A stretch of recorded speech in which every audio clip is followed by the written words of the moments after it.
only 7. 7 body bags, 7 numbers, 7 victims. At least, that's what the detective was told. But when he returned to the crime scene the next morning, there was a bag marked 8. Nobody had brought it. Nobody knew who was inside. And the detective knew one thing for certain. There had only been 7 bodies. So who was number 8? This is that story. Welcome to the Unseen Hour.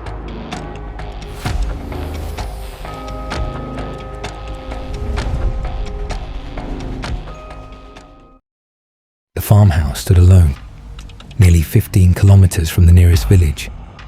No electricity, no neighbors, no sound except the wind. At 6:42 a.m., an elderly farmer called the police. His voice was shaking. There are bodies inside the house. Detective Ethan Carter arrived 23 minutes later. The smell hit him before he even stepped inside. It was the unmistakable smell of death. One by one, his flashlight revealed the victims. 1, 2, 3, 4, 5, 6, 7. 7 bodies, lying in a perfect circle. No signs of struggle, no blood on the walls, no murder weapon. Just 7 lifeless bodies, all staring toward the center of the room. Forensic officers photographed everything. Every body was tagged. Every fingerprint was collected. Every inch of the farmhouse was searched. By sunset, the crime scene was sealed. 2 armed officers guarded the only entrance all night. Nobody entered. Nobody left. At 7:05 the next morning, Detective Ethan unlocked the farmhouse again. He walked into the same room, stopped, and forgot how to breathe. The bodies were still there, but now there were 8. For the next 4 hours, nobody spoke. The entire forensic team stood frozen. Detective Ethan slowly counted again. 1, 2, 3, 8. There was no mistake. There had been 7 bodies yesterday. Every crime scene photograph confirmed it. Every body bag number confirmed it. Every forensic report confirmed it.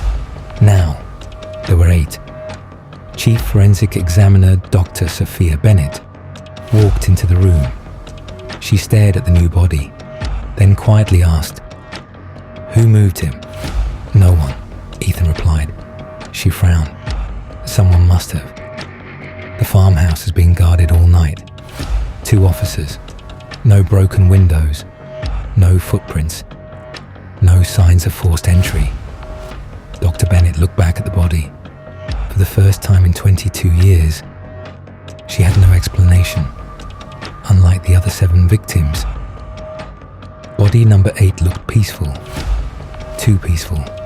His clothes were clean. His hands rested neatly across his chest. His face carried a faint smile, almost as if he had chosen to lie there. Then Ethan noticed something. The other victims had all been facing the center of the circle, but body number 8 was facing him, as though he'd been waiting for Ethan to arrive. A strange chill ran through his body. The bodies were transported to the city morgue. Every fingerprint was scanned. Every face was entered into the national database. Within 2 hours, the first 7 victims were identified. Different ages, different professions, different cities. They had absolutely nothing in common. No family connections, no shared workplace, no criminal history, nothing. Then the computer matched the fingerprints of body number 8. Everyone in the lab fell silent. His identity appeared instantly. Daniel Mercer, age 41, occupation, architect, status, officially deceased, date of death, 4 years ago. Ethan frowned. There has to be a mistake. The technician checked again. Same result. DNA records, dental records, fingerprints. Everything matched. According to every government record, Daniel Mercer had already died 4 years earlier. So, who was lying on the morgue table? That evening, Ethan drove to Daniel Mercer's old address. A woman in her late 60s opened the door. When Ethan showed her the photograph, the color drained from her face. Her hands began shaking. She whispered, "That's my son. He died 4 years ago." She slowly pointed toward the living room. On the fireplace stood a framed funeral photograph. The same face, the same smile, the same man. Ethan looked back at the photograph in his hand, then at the funeral picture. They were identical. Before he could ask another question, the old woman said something that made his blood run cold. He was buried with 7 other people.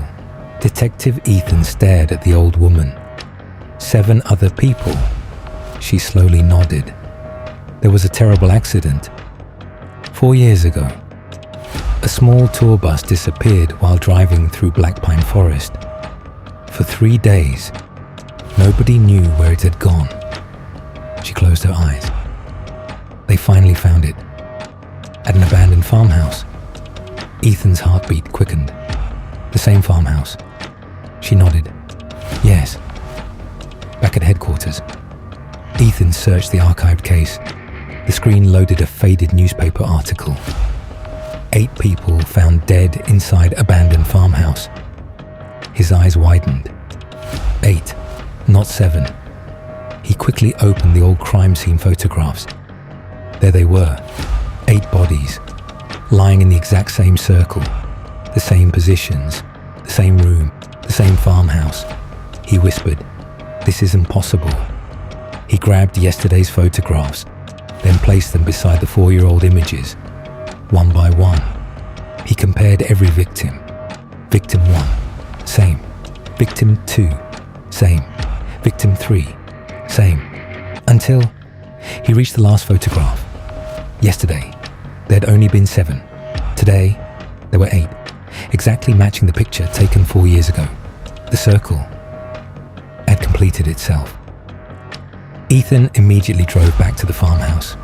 This time, he went alone. The forensic tape fluttered in the wind. The officers guarding the property had already left. The house was silent. Too silent. He stepped inside. The room where the bodies had been found was now completely empty. Only white chalk outlines remained. Then, his flashlight stopped on something scratched into the wooden floor. It hadn't been there before. 8 names, written in a perfect circle. 7 names were crossed out. Only 1 remained untouched. Ethan Carter. His blood froze. Someone, or something, already knew he had come. At that exact moment, his police radio crackled. A terrified voice shouted through the static, "Detective, get out of the house." The security cameras just showed someone walking in. Ethan looked toward the open doorway. The old wooden floor creaked. Slow, heavy. Footsteps echoed through the hallway. But he was the only person inside, or so he thought. Ethan slowly turned toward the hallway. The footsteps stopped. Silence. He raised his flashlight. "Who's there?" No answer. He stepped forward. The old wooden floor groaned beneath his boots. 1 room, empty. 2nd room, empty. Kitchen, empty. There wasn't a single living person inside the farmhouse. His radio crackled again. "Detective, we've checked every camera. Nobody entered." Ethan looked around. Then who was walking? The dispatcher didn't answer. Instead, she whispered, "Detective, there's something else." Back at headquarters, the surveillance technician replayed the farmhouse footage. Camera 1, empty. Camera 2, empty. Camera 3, nothing unusual. Then, camera 4, the hallway. At 7:04 a.m., exactly 1 minute before Ethan entered the farmhouse, a man slowly walked into the room. He wasn't wearing shoes. He wasn't carrying anything. He calmly walked to the center of the circle and lay down, exactly where body number 8 had been found. The technician froze the image. The man's face became perfectly clear. It was Daniel Mercer, the same man who had supposedly died 4 years ago. The room fell silent. One officer whispered, "That's impossible." The technician rewound the footage, frame by frame. Daniel entered the room, lay down, closed his eyes. Then, without a single camera glitch, his body simply appeared. No fade, no cut, no distortion. One frame, there was a living man. The next frame, there was a corpse. Meanwhile, Ethan was still inside the farmhouse. His flashlight suddenly flickered, then went out. Darkness swallowed everything. Only one sound remained, a slow whisper coming from the center of the room. "You're standing in my place." Ethan's blood turned cold. He switched on his backup flashlight. The room was empty, but something had changed. The 8 names carved into the floor were gone. Now, there were only 7. His own name had disappeared. In its place, a new sentence had been carved into the wood, fresh, as if someone had written it only seconds earlier. It read, "The circle is never complete until someone comes looking for the truth." At that exact moment, Ethan heard a police siren outside. Relieved, he rushed toward the front door. But when he stepped outside, there were no police cars, no officers, no flashing lights, only thick morning fog. And 8 human figures, standing silently in the field across from the farmhouse. None of them moved, none of them spoke. They simply stood there, watching him. The 8 figures stood motionless, their faces hidden by the morning fog. Ethan slowly reached for his pistol. "Police. Don't move." None of them reacted. He took one cautious step forward, then another. As the fog drifted away, his heart nearly stopped. They weren't strangers. They were the 8 victims, every single one of them, standing exactly as they had been found inside the farmhouse. Their clothes were torn, their skin pale, their eyes completely black. Only Daniel Mercer stepped forward. Unlike the others, his eyes looked almost human. He spoke quietly. "We're not here to hurt you." Ethan's voice trembled. "Then what are you?" Daniel looked back at the old farmhouse. "We're the ones who never left." Daniel slowly began to explain. 4 years earlier, their tour bus had broken down near the farmhouse during a violent storm. They entered the abandoned house looking for shelter. Inside, they found an old ritual circle carved into the floor. They laughed, ignored it, walked across it. That night, every one of them died. Not because someone murdered them, but because the circle had chosen them. "It always chooses 8, Daniel said. "And when one soul finally escapes, another must take its place." Ethan frowned. "But yesterday there were only 7. Daniel nodded. "Because yesterday, I was free. I stayed behind, so the others could rest." Ethan finally understood. Body number 8 hadn't appeared. Daniel had returned. "But why?" Ethan asked. Daniel looked at him sadly. "Because you came looking for the truth. The circle never lets the last witness leave." At that moment, the ground beneath Ethan's feet began to vibrate. The old carvings on the farmhouse floor started glowing beneath the wooden boards. Daniel stepped backward.